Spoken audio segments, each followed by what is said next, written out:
Gaurav, we can, when Maharshi says, we can start. Okay, sir. We are going live in 5 seconds. 5, 4, 3, 2, 1. Sir, we are live now. Okay, so good morning everyone, and today we have the second talk of our CP module, Cerebral Palsy module. Today we'll Gaurav, be can you show your video? No? You're on. Sir, I think host has disabled video. You have to enable it. आप enable कर दो. You can enable, can't you? Okay. I start when I'll enable it when you're talking. Yeah, please. That's fine. Okay. So today the topic is role of single event multi-level surgery in cerebral palsy, and we have Maulin Shah discussing about this topic. After that, we have three interesting cases by current fellows in Orthokids, Dr. Godha and Dr. James. And yeah, so I think without wasting any time, we can start Sir's talk. Thank you, Gaurav. And so in our subsequent modules, we are going to talk about different focused talk about correction of crouch and foot deformities and hip displacements. So before that, we thought that let's talk about the concept and philosophy of single event multi-level surgery in cerebral palsy. And all the subsequent modules will be part of this. So how this philosophy has changed over years and what is the current evidence and practice in CP patients. So that we will talk today. Now, if you see the natural history of spastic muscles in cerebral palsy, due to the perinatal insult, the motor area gets affected. And motor area, once it gets affected, there is an ample of presynaptic acetylcholine secretions, which leads to excessive stimulation or contraction of muscles under stress. And in certain age, these muscles are in a phase that they are tight, but they are still stretchable, which we clinically check with modified Ashworth or a Tardieu scale. And this state of muscle where it is tight, but it is stretchable, we term it as a dynamic contracture. Typically, the phase of dynamic contracture in extremity muscles lasts till the child turns about 7 to 8 years old. And after that, the muscles, they are tight and they remain short as well. And this phase of spasticity is termed as static contracture. If these contractures are not dealt with in time, it will induce the joint deformity. And furthermore, the joint deformity, if not treated, it will lead to joint dislocations and arthritis. So this is the natural history of spasticity in cerebral palsy, and we have to react at particular time to alleviate the gait deviations. Till the phase of dynamic contracture, we know that the physiotherapies, neurodevelopmental therapy, botulinum and phenol injections, they help relieving this. But once the static contracture sets in, these drugs would not work, and you have to consider surgical intervention. Now, these surgical interventions, as the children grow, we see that they have a lot of issues. They have deformities, muscle contractures leading to deformities, and they are not at one level. They will be seen at multiple levels. And as they grow, and if their strength is not very good, they would end up into fixed deformities, and they need assistance in walking. And some of these patients have torsional issues also. Their bones are quite significantly rotated, and these torsional issues leads to inefficient gait, and these are also termed as a lever arm disease. So our management of this growth abnormalities, gait anomalies, and multiple component of treatment. For joint contractures, we have to do the muscle recession or lengthening without weakening them. For muscle imbalance, tendon transfers are done. For bony deformities like in knee flexion deformities, we do osseous corrections like extension osteotomies. And for joint instability, we have to do the joint stabilization. For instance, for hip dislocations, we have to consider hip relocation surgeries. Now, all these components earlier were treated with multiple times surgeries, thinking that these patients should not be exposed to bigger surgeries, and they might not tolerate it, and so on, or what previously termed as a birthday syndrome. Every year child would undergo one surgery. But later on, it was found that if we deal with all the components of gait deviation, as I mentioned before, the results or outcome of those surgeries were better instead of performing annual surgeries. And that was termed as a single event multi-level surgery. So which is defined as combination of two or more soft tissue or bony surgical procedures at two or more anatomic levels. And the goal was straightforward. The goal is to correct all the elements producing gait deviation in one session. If you see current literature, we see that Melbourne group and the American groups have worked very hard in producing evidence about its effectivity. But the first group which coined this concept was from Sweden. Dr. Norlin and group published their first paper in 1985, and they termed it as a one-session surgery. And what they found that once these children undergo surgery at one session, the number of further surgeries is significantly reduced. The families and the children, they tolerate these interventions well. And so they continue to do this practice. However, their interventions were mostly soft tissue realignment and release and transfers. But later on, bony procedures were added by different centers and its effectivity was checked. So concept of single event multi-level surgery probably originated in Sweden. And their goal was to avoid birthday syndrome and consider single surgery. Now the question is, why single event multi-level surgery? We would think that our patients would tolerate small surgeries better. But as in diplegia, we know the muscles are, they cross two joints, and a spastic muscle or a weak muscle would have an adjacent effect. And those muscles who are spanning the joints, multiple joints, they would also have a distant effect or distal effect. For instance, a child who is in crouch, the heel cord is overstretched at ankle, but it leads to secondary deformity of crouch in the knee joint. And they also have a core deformity at the hip joint. The body tries to compensate by flexing the hip, producing anterior pelvic tilt so that the ground reaction force moves in one direction. So if you just address the adjacent muscle, in longer run, they would also have distal effects set in. And so the outcome of your surgery would be suboptimal if you address only one joint.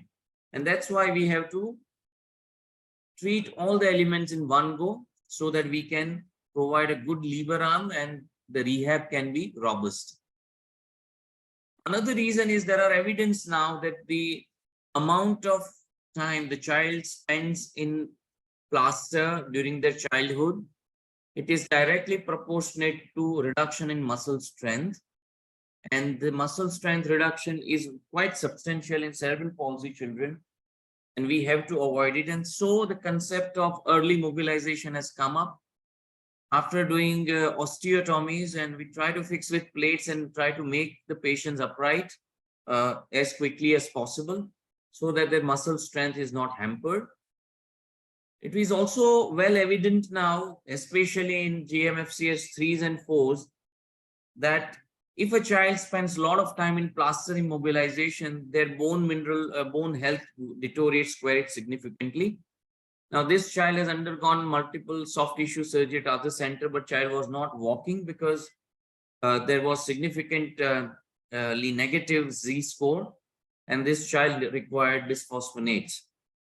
The moment it was supplemented, the child started walking. So there are stress fractures, and that we have to take care of. So we can avoid these problems when we perform all the surgeries in one go. There are other advantages like the single anesthesia, single robust rehab program, cost effectiveness for family because they have less off days, and there are evidence now that there are better outcomes compared to single level surgeries. The question would come that what would be the right time for single event multi-level surgery? Because we see a lot of patients, they would end up into a multi-level involvement at pretty early age. So in the original paper by Maulin and group, they have found that by the age of 8 to 10 years, they strengthen the muscles and the brain maturity develops by the age of 8 years. And they divided the children undergoing single event multi-level surgery in two groups, less than 10 years and more than 10 years. And what they found that more than 10 years children, they fared better. Their outcomes were better. And the patients who were less than 10 years, there's still a pubertal growth spurt to come, and they would need further surgeries. The reason why this more than 10 years patients were better, this was questioned that if a child requires earlier surgery, then they are more severely involved. And so these groups cannot be compared, but by and large in different studies, it is a norm that when children are less than 10 years, you try to control their spasticity and build their strength by using botulinum injection very judiciously, maybe at interval of 2 or 3 years, and in a right dosage, because we have now found that using botulinum every year may lead to muscle weakness. The spastic muscles may become weaker and they undergo fibrosis. So the current practice is we try to bring the children in adolescence, and anyway, after 10 years, they are good to go. And another concept which is coming up is to prevent crouch by any means, So once the crouch sets in, the lever arm becomes disturbed, and whatever interventions we do, they do not do well. So we want to prevent crouch, a crouch-free society. That's what a concept developed by Melbourne group of people. So we try to inject hamstrings and relax the gastrocs and try to manage them with orthosis to prevent crouch to set in. So right time is ideally after 10 years. Dr. Reinhard Brunner from Europe, they have also found that results are not durable. So single event multi-level surgery is not magic. If you perform in earlier phase, you would need some other supplementary secondary surgeries, and that we have to explain to the family. There are some borderline cases where we have to operate earlier on, and there are new ways how to maintain them or to prevent secondary surgery. Dr. Goda would present one of those cases. What are the preparations for single event multi-level surgery? This we must understand, doing surgeries at multiple level is not the whole crux. We have to prepare the patient and your own team for this surgery. The first and foremost is a pediatrician and anesthetic reference, because they are undergoing a longer operation. So they might need their help later on. We tend to give vitamin D and calcium in therapeutic dosage before a month of surgery, so their bone health is optimized. Some patients who are cognitively not great, then we ask our therapist to do a few sessions and to teach them that what sort of physiotherapy they would have to do immediately after surgery. Some of these patients undergo physio with plaster on, so we have to teach them beforehand. And during the surgery, they need indwelling catheters because at times, you know, there is overflow of the bladder, and they might disturb and contaminate your field. So it's a usual practice to put catheters. And for better pain control, epidural catheters should be introduced, and this so your anesthetist team should be equipped enough for this. Post-operatively, diazepam fentanyl infusions, they do very well. There was an recommendation that this infusion should be used in ICU, but we have been using in ward setup, and we titrate the dosage of this, and we know that what is the optimum dose for that particular child. Early mobilization is very important to maintain their bone health and muscle strength. So in plaster movements are encouraged for these patients. So these are now we are switching from big plasters to braces. And when we have released the hip flexors or actors, we also recommend in prone lying, sitting, mobilization in wheelchair with extended resting support. These all are now done to help our single event multi-level surgery patients. So what surgeries we do? We lengthen the shortened muscles. We shorten the long muscles like patellar plication and all. You will see in subsequent in our cases. Correction of lever arm by correcting the planovalgoid feet, or rotational malalignment like correction of femurs and tibias. And finally, joint deformity correction for subluxation. These are all our elements which we do in as a one session. There are evidence now that those who are working with a value is added by a co-surgeon. So if you have a team, like both the teams can work together, and if you work that way, then the total surgical time, blood loss, and overall cost of intervention reduces significantly. So there are many centers where they have two teams, or if you have fellows to assist you, so that helps in reducing the time of operations. The question comes, which are the best candidates, you know, who would respond well to single event multi-level surgery? And these are the papers which has studied extensively what are the predictors. And they have mentioned that GMFCS 3 children between the age of 10 and 12 years, they do well. Why? Because their FMS, or functional mobility scale, is very low. So they have high opportunity to improve. And as we mentioned earlier, the GMFCS, the 1 and 2s, they already are performing at better level, and their younger patients would experience some recurrence of deformities because with the growth spurt and with increasing weight. The question though is, we all are talking about single event multi-level surgeries, but what is the evidence that whether the results are maintained longitudinally? If we operate children between 10 and 12 years, do they come back? Because we know that earlier growth charts of CP children, we saw that they have maximum improvement in first 5 years of life. Between 5 and 10, 12 years, they become a bit plateau, and after 12 years, they deteriorate. And that's what we were explaining. So does single event multi-level surgery change the natural history of this deteriorating function after adolescence? And this paper from Kirk Graham and group, they have found that although GMFCS cannot be changed, the functional mobility scale of patients should it improves substantially. At 5-year follow-up, in single event multi-level surgery, meaning that the patients who have their mobility at home, their mobility at school, and their mobility at community. So it's very important we try to give this leaflet out to families before surgery, so they quantify their score before we start the surgery from FMS. And after a year or 6 months, we ask them to feel that score again, and that will show them quantitative improvement, and that will keep their enthusiasm alive about undergoing rehab. So I will just share one case that how single event multi-level surgery would help an individual, and the results are lasting.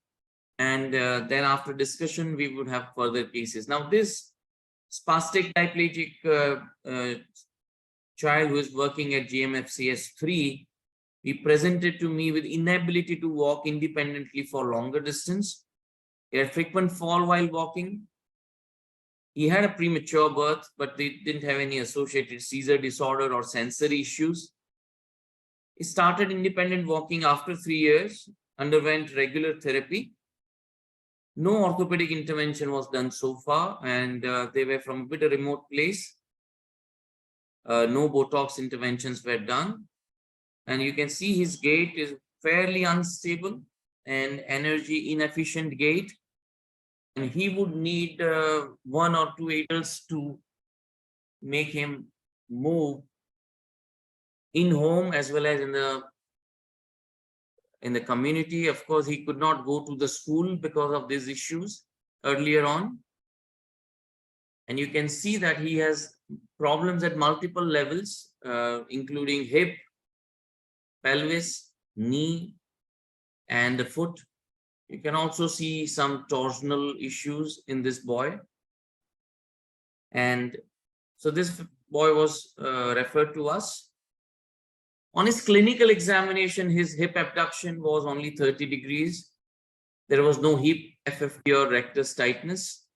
He had increased hip rotation, internal rotations compared to external rotations. And we confirmed through femoral trochanteric palpation test that it was 25 degrees internal rotation, anteversion of femur. Popliteal angles were 70 degrees, but there was no FFD. And way back, that this popliteal shift test was not devised probably at that time in 2009-10. So I did not find that in my note. His ankle dorsiflexion with knee flexion was -7. So a bit of static contracture he had. He had tip post spasticity, and his tibial torsion was okay, which we checked with a prone line 5-foot axis. This is the CT scan we got at that point, and it shows some 30 degrees of anteversion.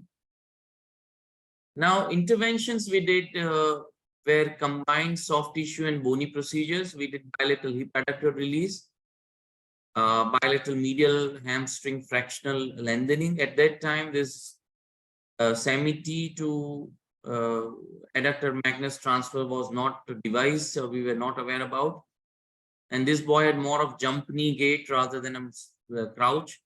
We did bilateral high TA release and aponeurotic lengthening and tip post fractional lengthening. And we performed bilateral femoral subtrochanteric derotation, external rotation osteotomy in one go. And this is his outcome after 4 years of single event multi-level surgery. And you can see that his gait improved substantially. His stability and endurance also improved. Once we looked him at a longer follow-up, we found that he had some tibial torsional alignment issue also on one side, and I think I performed a tibial derotation osteotomy subsequently. And this boy is now 24 years old, doing a government clerical job. He is independent earning member of his family, and I got an invitation to attend his marriage recently. So he is living an independent life, and you can see that this intervention, which was performed before 10 years, or 12 years, still he's maintaining his function. One advice I give to this patient is to keep their weight at minimum. I have seen the children who are obese, they are not doing well in longer run. So I think that's the message I wanted to share with all of you. The concept behind single event multi-level surgery. I'll be happy to answer if there is any question. Thank you very much.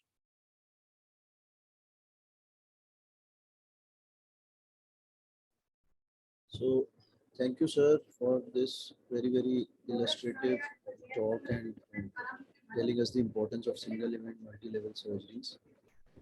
So now, since we don't have any questions in our chat group, so we'll straight away start with the cases. The first case will be presented by Dr. Godha. Yes, sir.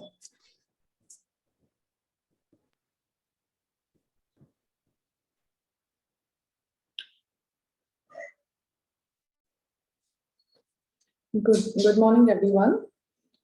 We had a 13-year-old boy who presented with complaints of abnormal walking pattern. He was born preterm and there was history of NICU stay. He was on ventilator support for 5 days.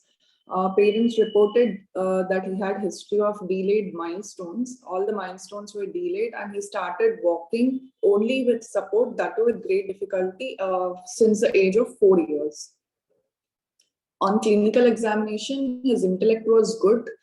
He was walking with crouch gait with support. His selective motor control was grade 1, it was moderate. And his hip examination, there was no FFD, but hip abduction with knees flexed was full and hip abduction with knees extended was 30-30. On examination of the knee, there was fixed flexion deformity of 20 degrees on the left side and 10 degrees on the right. Bilateral popliteal angles were around 60. There was bilateral patella alta. Extensor lag of 45 degrees bilaterally and hamstring power was 3/5. His ankle dorsiflexion with knees extended was +5 on the right and -5 on left, and with knees flexed it was +10, that is was quite positive, and he had bilateral plano-valgoid feet with midfoot break. This was his gait video. Comfortable hai Paji.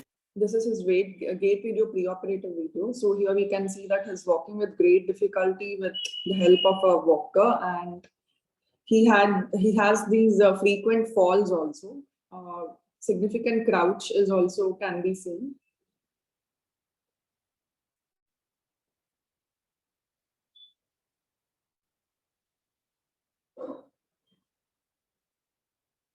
So, yeah.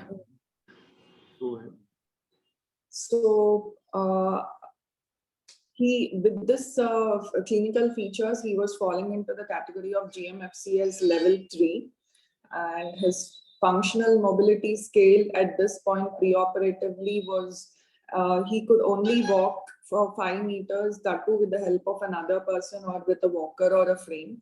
And for a 50-meter distance, like he used to go to his school and all that with a walker or with the help of other person, or he would only use a wheelchair when he had to go about to parks or long distances. So his functional mobility scale was very less. It was only 5 out of the 18 given score.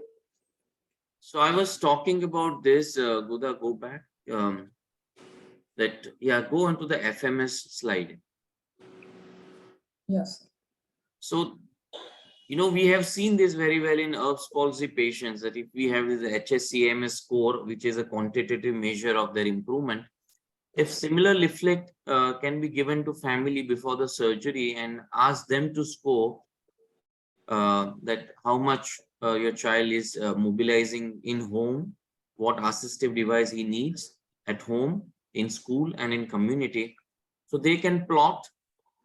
And then after 6 months, we can ask family to plot themselves that how much of improvement they have, and that is a quantitative measure. As we know that we cannot change GMFCS, we can certainly make change in the FMS. So this, everyone should try and use this.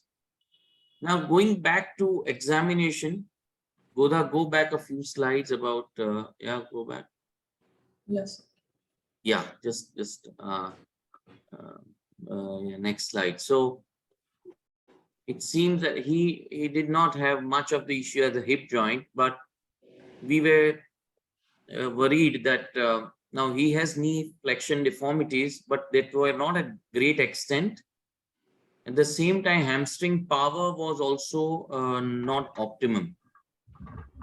So we were at a stage that whether we should consider osteotomy for 10 degrees deformity, or we should do something, because releasing hamstring might lead to further weakening and anterior pelvic tilt. So Gaurav or anyone else, Dr. Anil was here.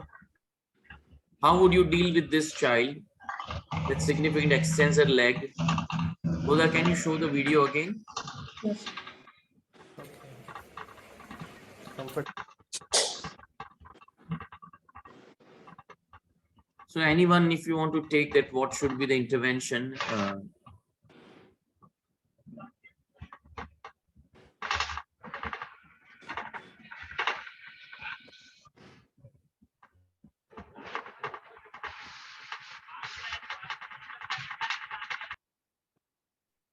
Yeah.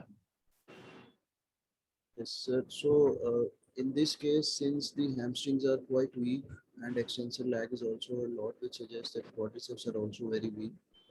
Yeah. And, Can and you as a be child, little louder, Gaurav, please? yeah. So in this case, as the child has not gained skeletal maturity, I would consider doing patellar tendon plication and anterior hemi epiphysiodesis to correct the flexion deformity at the distal femur.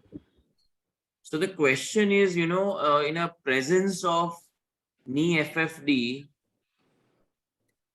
if you just do the patellar tendon plication, because your growth modulation or pads will take some time to work to correct the deformity.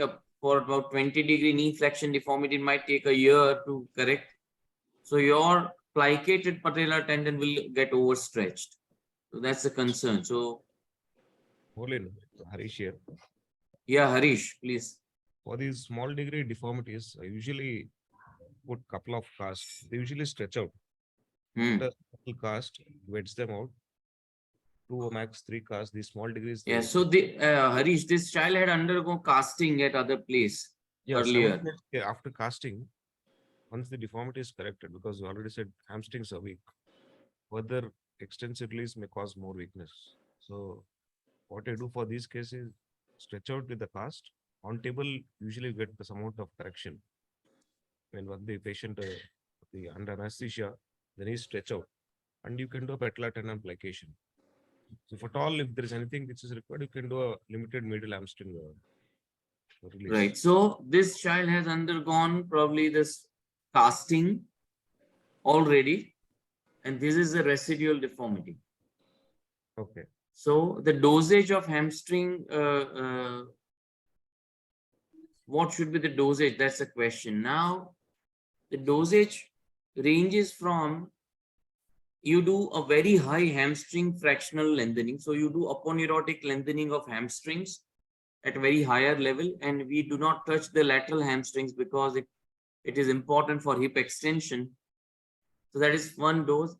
The second one, which earlier we used to do a semi-TZ lengthening and fractional lengthening of other gastroc, but that might lead to a bit of weakness. And the third dosage is to transfer the semi-T to adductor magnus and do not touch other hamstrings like semimembranosus gracilis and bicep femoris. You don't touch them, but just you shift the semi-T to adductor magnus. So these are the dosage, and that's what we plan to do in this case. And to see once we do semi-T release, what happens to the knee FFD.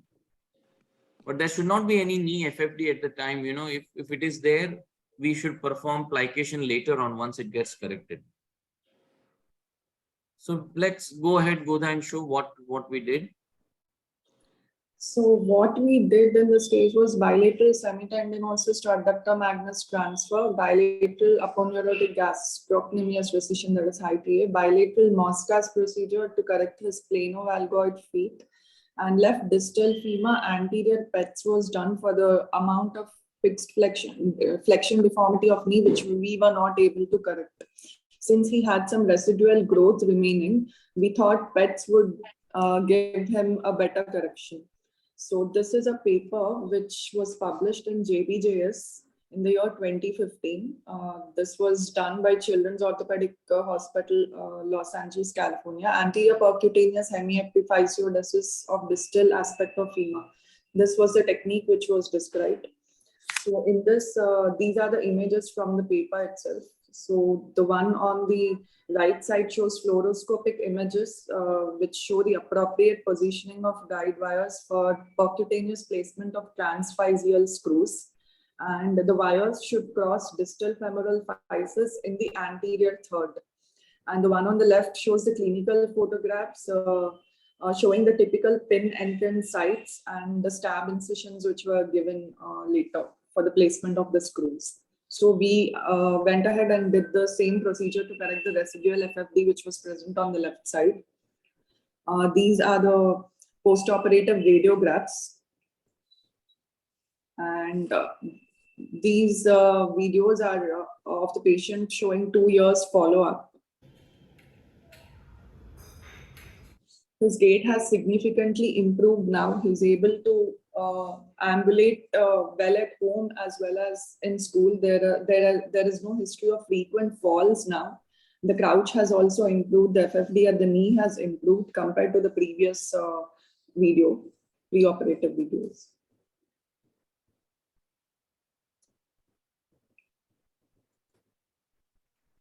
His functional mobility scale has also improved. The scores have improved.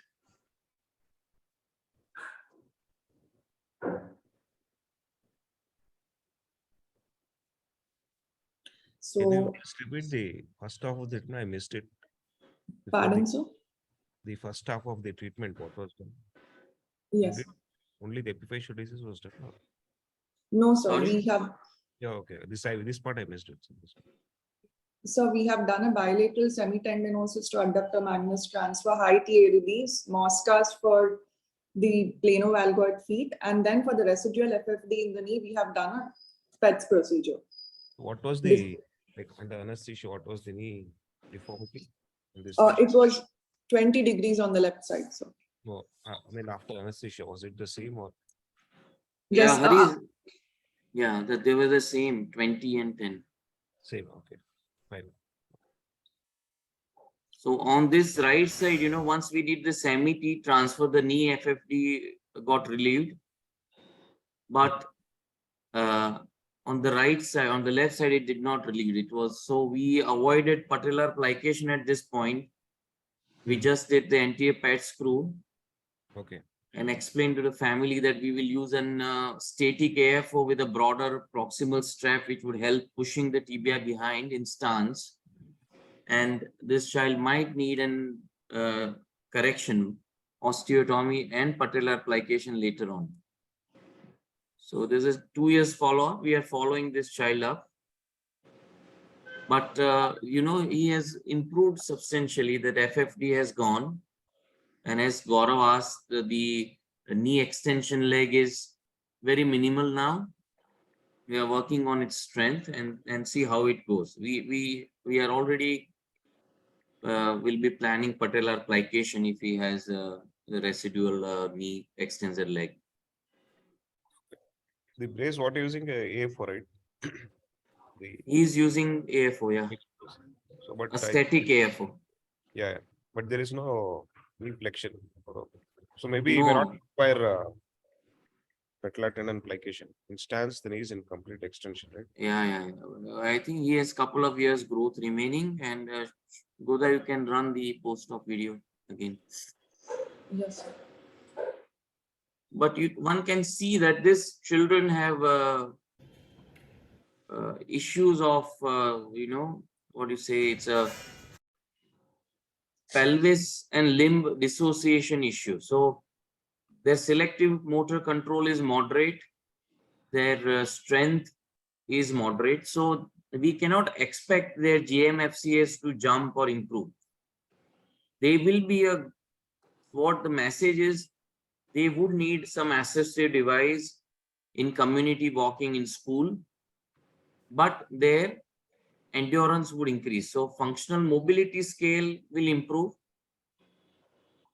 So we cannot expect miracles, after single event multi, we cannot expect GMFCS to jump. So that's the message. So, concluding slide. So PETs can be used in patients with cerebral palsy to correct FFD when they have some growth remaining. And even though the GMFCS does not improve, the functional mobility improves, and the child can do very well when he has to go to school or go on to walk for the longer distances. Thank you. So the technical tip for this is the pad screw. This younger children would need a 4 mm cannulated screw or 4.5 mm.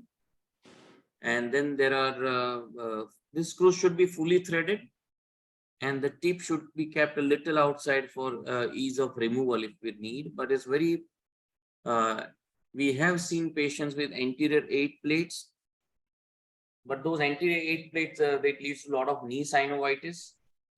And they are very prominent. The screws are, the pain is not there, and they do well with pad screw. So we have switched from anterior 8 plates to the pad screw anterior for knee FFPs. Okay. So how early you put this? I mean, what is the youngest stage you put these screws? Because it is sort of irreversible, right? The prerequisite is there should be residual growth, 2 or 3 years growth remaining, then only it would work. Yes, yes. And I have done it in fairly young children, not in this cerebral palsy, but I have done one in 7-year-old with a bit of pterygium syndrome and contracted hamstrings, congenital contracture of knee I have used. And then once we remove it, it can come back. So it works well. So it works like a deeper facial disease because you're putting a screw. Yeah. So once you remove, we have also seen it as the deformity coming back. Okay. So it doesn't really work like a permanent facial disease. No. It comes back because it's occupying very small area. I've done it in pterygium syndromes, and because we need multiple surgeries, Correct. Then you can also use in arthrogrypotics with knee flexion deformity. And of course in CP, the group of CP would be the one where there's minimal amount of knee flexion deformity and weak hamstrings. There you can do this. Yeah. It basically avoids that frequent prominence anteriorly, what we see in anterior 8 plates. Yeah. That's a big advantage. The Sujit, before we move to the other case, the question from Dr. Sujit, what is your indication for hip adductor release? Fleff test done alone or anything else? So, of course, we do that test and make sure that it's isolated adductor release or it's an adductor or gracilis release. But if a child has an tendency of seizuring or imbalance due to inability to abduct the extremity, then we tend to release these adductors. When do you consider removal of pad screw? The removal should be once we correct the deformity completely, and there should be full knee extension. To keep the weight minimum, so what if patient is obese at 10 years of age? So like that, of course, if obese child doesn't mount that, that's not surgical indication, but we have to educate the families, right from beginning, that if you have increasing body weight and you have BMI is high, that you will have to carry your own weight. And we have to make sure that the diet, so we have dietitian also. So we encourage high protein diet, and they should not gain weight. Many times it's a family issue, they do not understand what calories they are consuming. So it's we have to educate them. Yeah, let's move on to the second case. Good morning, everybody. I'm presenting an interesting case of a 12-year-old girl. She presented with abnormal gait pattern, and the main parental concerns were limited walking endurance, knee pain, and imbalance. There was delayed cried at birth, and there was no NICU admission following that. And she had a history of delayed motor milestones. She started walking independently only at 4 years. She came to us at 12 years. Till this time, she was on regular physiotherapy and they did not seek any orthopedic intervention. And this is how she came to us.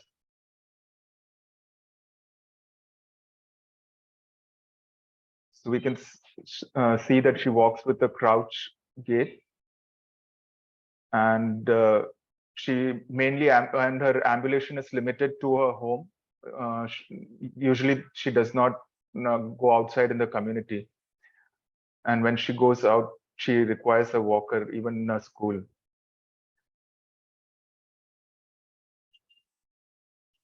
Coming to static examination, there was no pelvic tilt.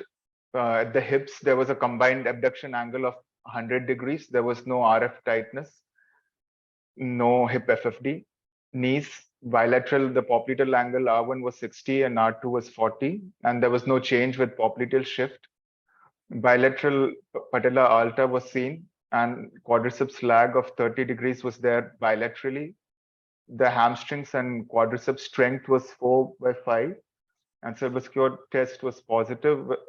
There was a 20-degree improvement with knee flexion, and both the bilateral feet were plano-valgoid with a midfoot break. Hip extensor strength was 4/5. Selective motor control was good, and there was no rotational malalignment.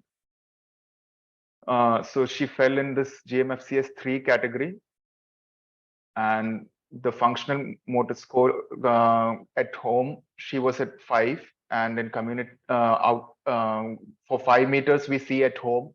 For 50 meters we see how the child performs in school, and for 500 meters we see how can they walk well in the community.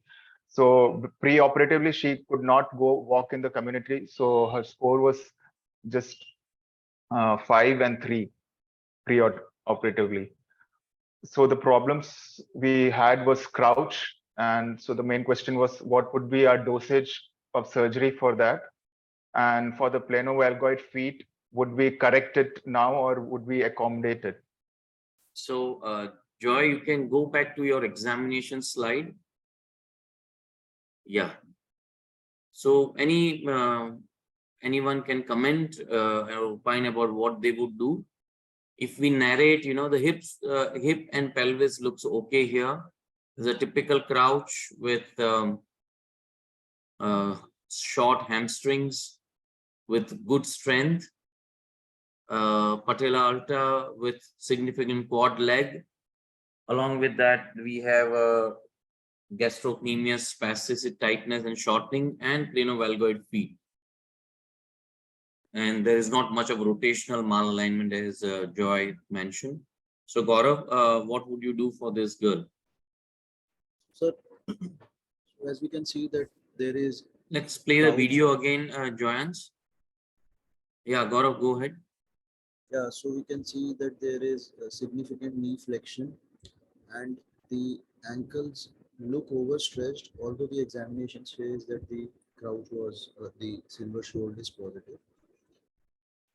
There is plano-valgoid feet. So these are the three main problems there.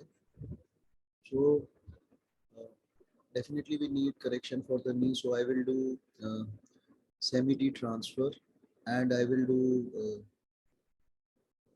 this gracilis release from the posterior part of distal femur, distal knee, distal part of the thigh, and anteriorly I will do patellar tendon plication. So this will give me correction at the knee, and then I would be hesitant to touch the gastrosoleus aponeurosis because ankle look overstretched to me. And for For both the feet, they need correction. So I would do correction of the planovalgoid by doing the muscles. And I will stage it one lower limb at one time. We'll try to do both in one admission, maybe in 3 to 4 days apart. Right. So fine. Any other comment? So Gaurav wants to go ahead with semi T to adductor magnus transfer and gracilis release for patella plication and Moscas procedure without doing gastro recession. Any other comment or opinion? Harish? I usually do a quick test of asking the child to stand or walk on knees. That gives eliminates the hamstrings and uses the psoas spasticity and the check on the pelvic tilt and hip extensor function. Usually, because most of these kids have some amount of psoas spasticity as well. I always combine psoas fractional lengthening at the brim in most of these kids. As you can see, there's still some amount of pelvic tilt. The quick test, what I do is to make them stand on the knees. So that gives the clue about their core strength as well. Exactly. Yeah. And the that will give also an idea about the truncal control and all. I mean, right. We have a reasonable truncal control, but that gives me a fair to add a psoas fraction. Right. So if you have this access to gait 3D gait analysis, then it will show that double bump sign in the sagittal plane kinematics, which shows that hip flexors are tight. But there are recent evidences that excess release of psoas leads to a weak, a weak early swing phase.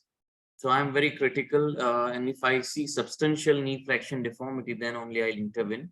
And of course, we have to do over the brim psoas release. Yes. Right. The second thing, Gaurav, I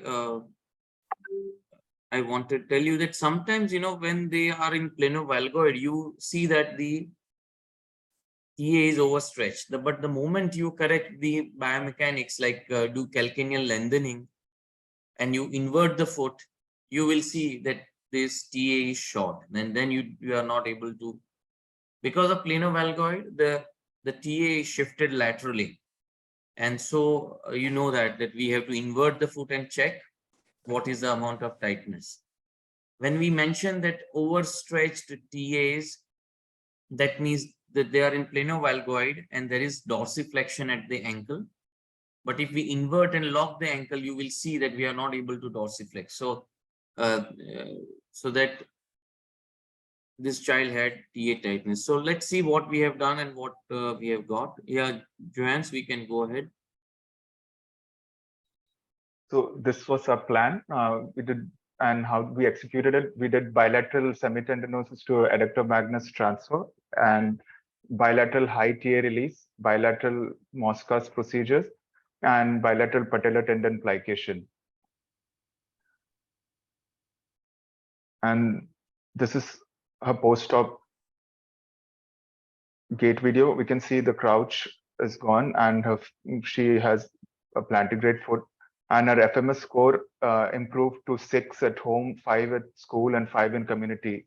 So it came up to 16 by the maximum score, which is 18.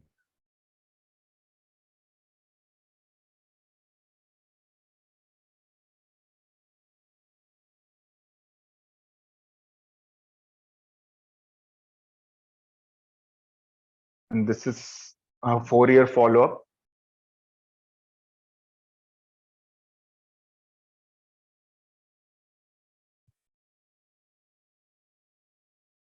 So we can, so her FMS has increased from 8 preoperatively to 16 by 18, and she has maintained it over a 4-year follow-up period. Yeah, so I think key here was, as Gaurav said, the hamstrings strength is very important. And we earlier thought that only lateral hamstring strength is important, but if you do overzealous medial hamstring release, then anterior pelvic tilt sets in, And with anterior pelvic tilt, if, as Harish said, if there is associated hip flexion deformity, the child is compelled to use assistive device because they will always tilt further. So Gaurav, for anterior pelvic tilt, we check the strength of hamstrings before the surgery. Selective motor control is also important. Most of the kids, they can do against gravity elevation, and then you have to see whether they can do against resistance. If they can do against resistant knee flexion in prone position, then you can do semi-T transfer and fractional lengthening of gracilis and semimembranosus. And if you find that they are not able to do that, so they have only against gravity movement but not against resistance, then you don't touch semimembranosus and gracilis, you just do the transfer. That's how we do it. And if there is any flexion deformity in excess of 10 to 15 degrees at hip, then you do over the brim psoas and make sure the rectus is also not very tight. So the key thing is, against resistant hamstring strength is there, then you do semi-T transfer along with fractional lengthening. If it is not there, you do just semi-T transfer, not touch the other three hamstrings. So in this case, the same thing we did. Although her power was good, we did the transfer and we did not touch other hamstrings. And probably that she has a minimal anterior pelvic tilt, but you can see that she can get away without using any assistive device in community. Yeah, so Joanne, we can conclude and move ahead with the last case.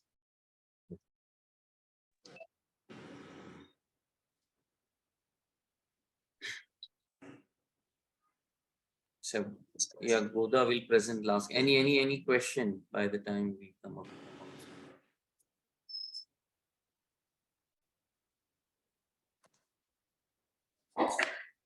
So we had a 13-year-old girl who presented with complaints of difficult ambulation. She was born at term via C-section. There was history of delayed cry, and there was NICU stay for about 21 days. She has history of convulsions and is on anti-epileptics. There was gross delay in delayed milestones, and she started sitting independently only at 3 years of age. And on examination, she had moderate intellect. She walks with support, that to very few steps and with great difficulty. She has crouched gait. In spite of being GMFCS4, she had a good selective motor control. Her hip examination, there was FFD of 10 degrees. There was no rectus femoral spasticity. Hip abduction with knee flexion was bilaterally 45 degrees, and hip abduction with knee extension was 30-30. The hip extensor power was MRC grade 2. On examination of knee, there was 30-degree fixed flexion deformity bilaterally. Bilateral patella alta was present, and the hamstring power was 4/5. The tendoachilles was stretchable, and she had bilateral planovalgoid feet. This was her preoperative gait. So we can see that she's walking with great difficulty with support. She has crouch gait.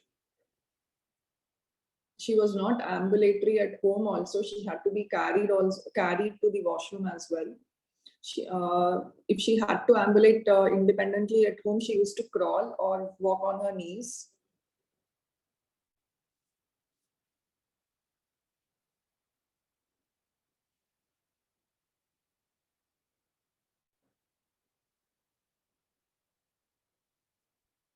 And this is her gait from the lateral aspect, lateral profile. Significant crouching is present. And very difficult to mobilize without support. She can just take few steps.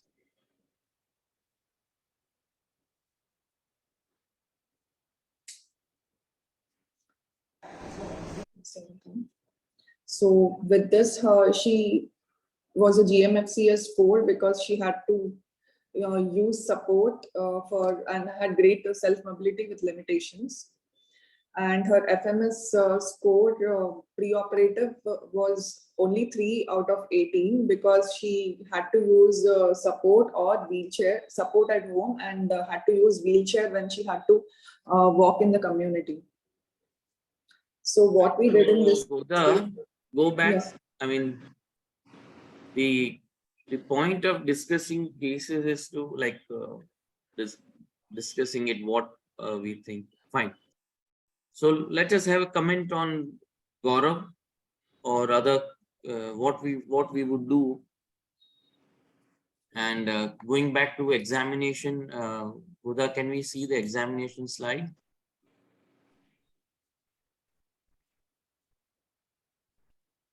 Yeah. So here now, this girl is has crossed her puberty, and with the pubertal growth spurt, parents witness that her mobility has deteriorated significantly.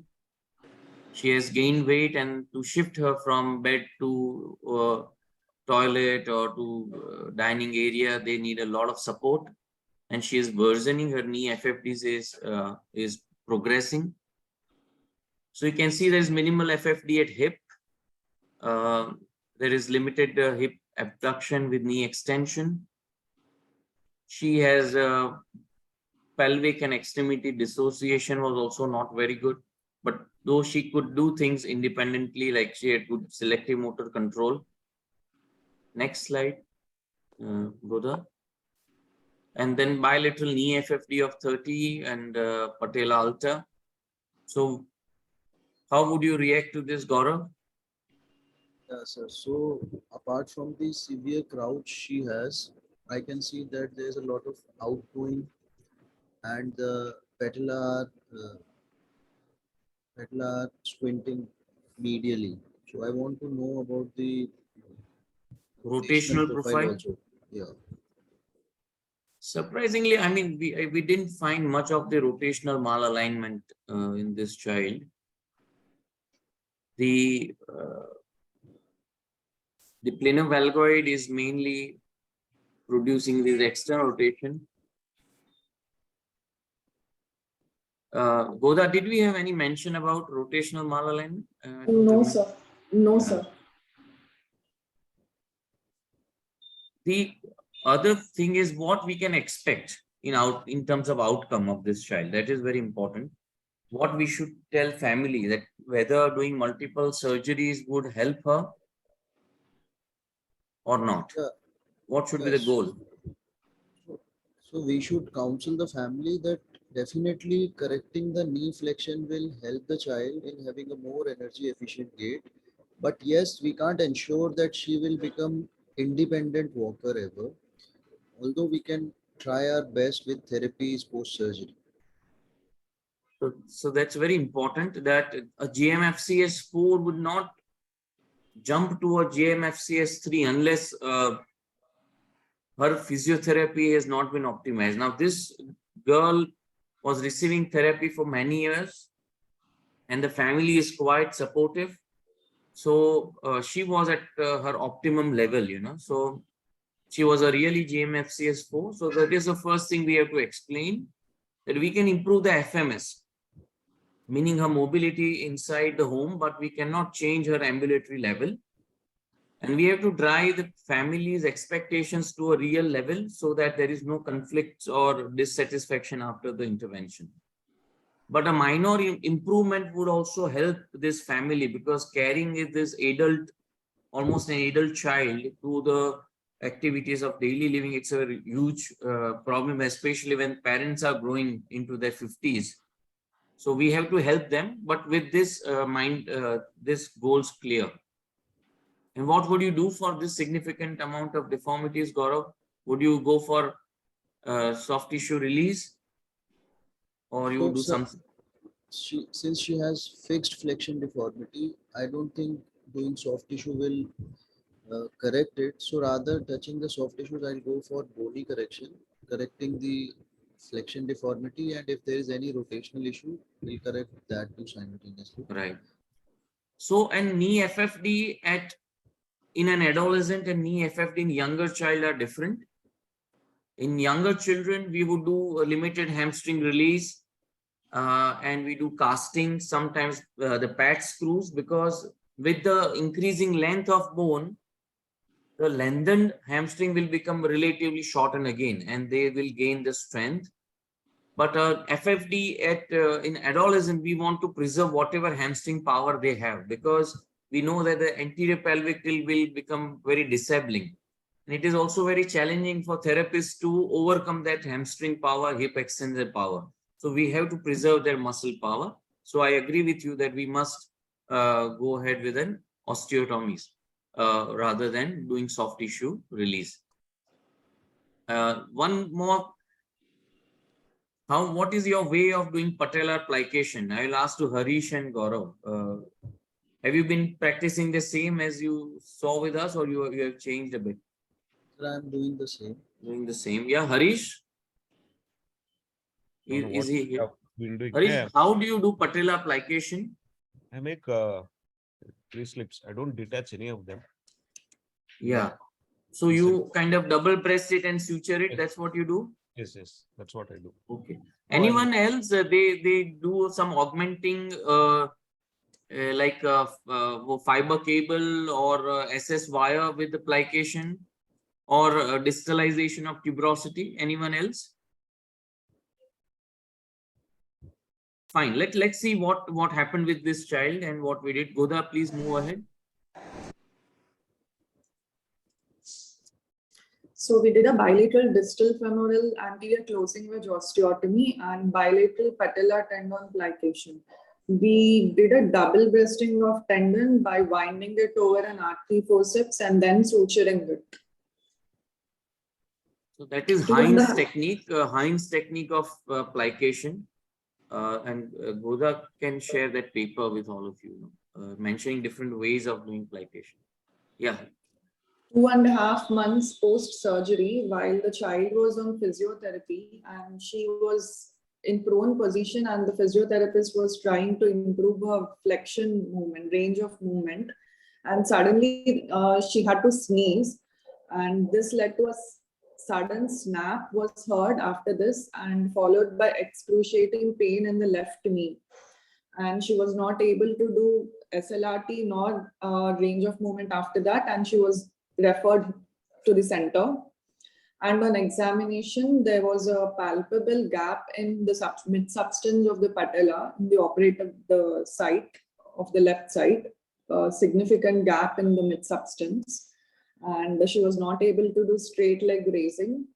And we sent her for an MRI, and the MRI revealed patella tendon ruptured in the mid-substance. So this was we went and looked for literature, and we could not find any case report where patella tendon was ruptured after the plication in a case of cerebral palsy.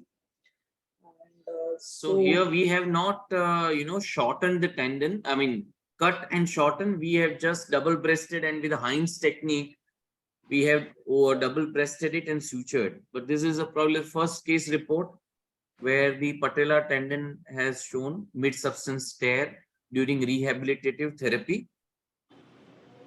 And Goda will show you the literature and what is the recommendation. So it's very important for therapists to understand the rehab protocol, and there are prescribed strategy of rehabilitation after a crouch and after patella plication. So we'll share those papers as well.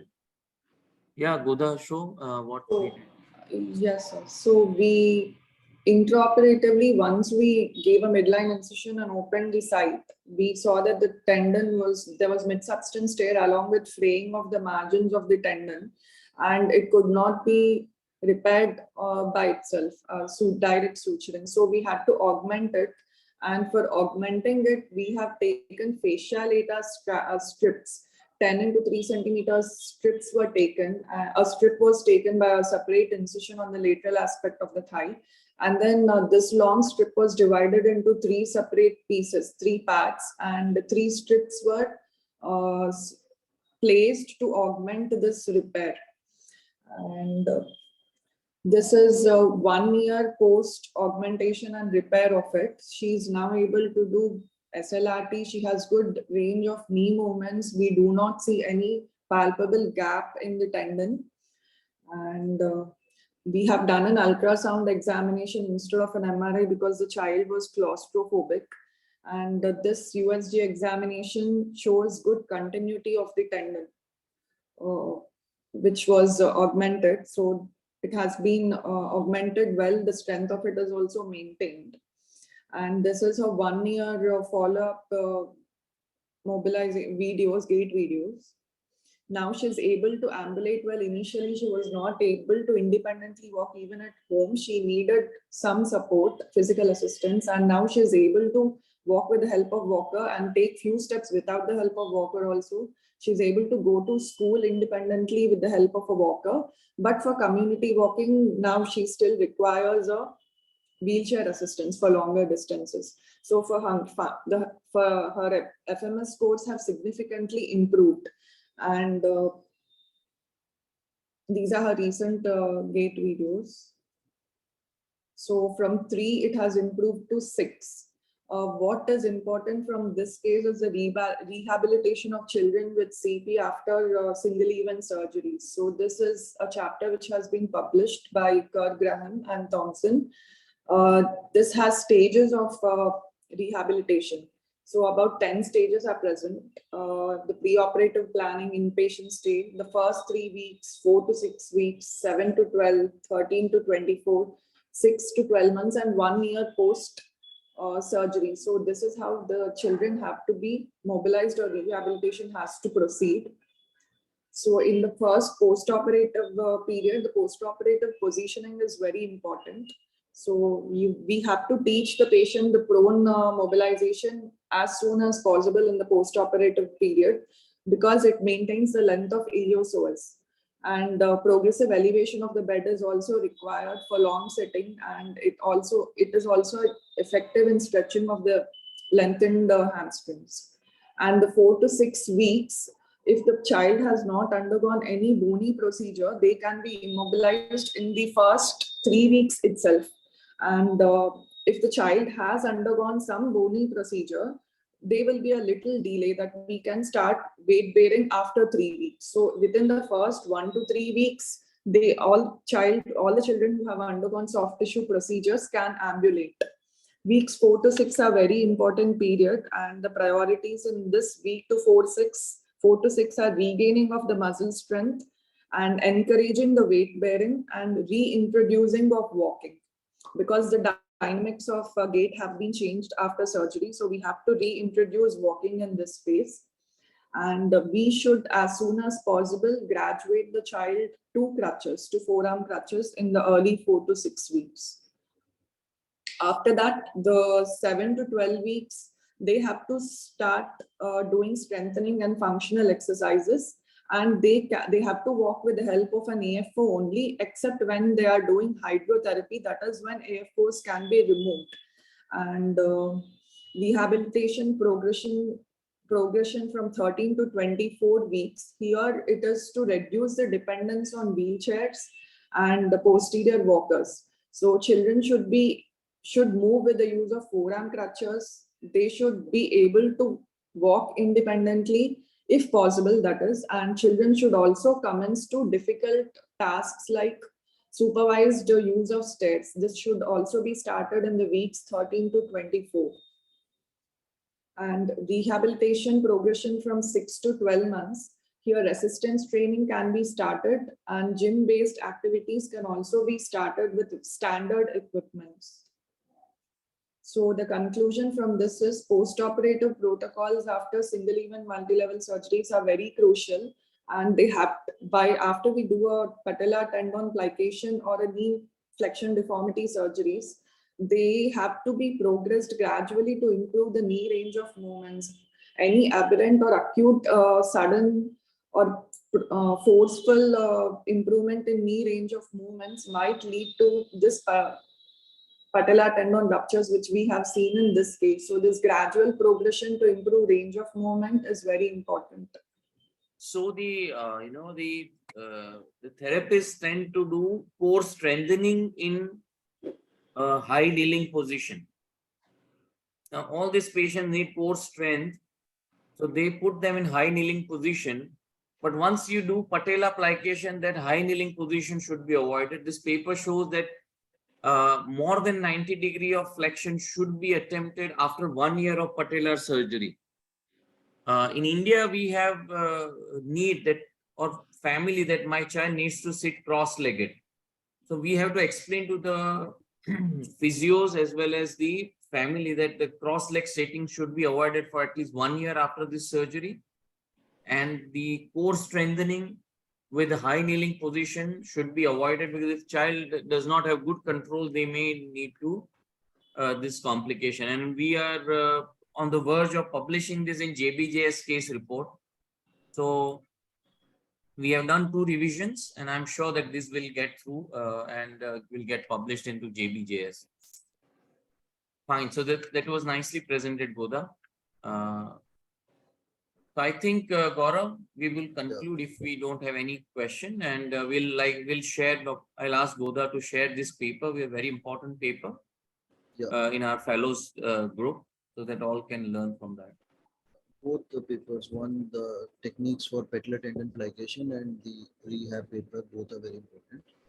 And I would Right. also like to tell that we have 4 or 5 more lectures coming up on CP. So the next upcoming lecture is on 15th, that's the Saturday. But